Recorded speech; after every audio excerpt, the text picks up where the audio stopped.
Bien d'accord avec vous. Les entreprises, associations ou organismes se doivent d'organiser à intervalles plus ou moins réguliers ce que l'on appelle des grands-messes. C'est nécessaire pour créer ou renforcer le sentiment d'appartenance, mais dans la pratique, ça peut très vite devenir très barbant. Face aux orateurs plus ou moins éloquents qui se succèdent, un personnel plutôt content de bénéficier d'un jour de congé et de retrouver des collègues. Le problème, c'est qu'assez rapidement, on arrive à ça. Ou éventuellement à ça, voire un mélange des deux. À l'église, la grand-messe commence par l'introïte. Dans l'entreprise, le PDG rappelle rituellement que l'entreprise est belle mais que les temps sont durs.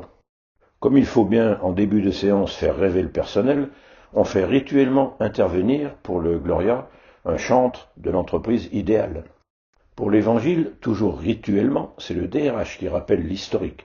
Dans certaines PMI familiales, on va même chercher le père fondateur qui est à la retraite depuis 10 ans.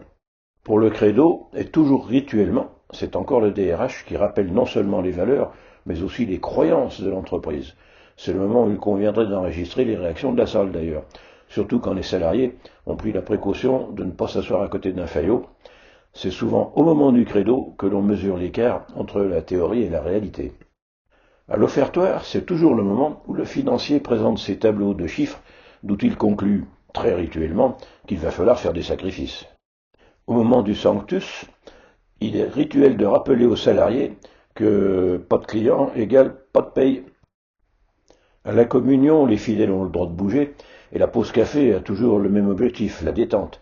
Mais il s'y ajoute la nécessité de rebrancher quelques instants le tuba qui permettent de respirer l'air extérieur. À la reprise, il ne faut rien prévoir d'important le temps que chacun puisse conclure une conversation qu'il avait démarrée pendant la pause. L'Agnus Dei, encore un moment important. C'est le moment où on remercie ceux qui se sont sacrifiés pour la bonne cause. Enfin, dans l'Ite Missa Est, la conclusion de la séance, c'est le PDG qui rituellement remonte au créneau. Allez enseigner les nations.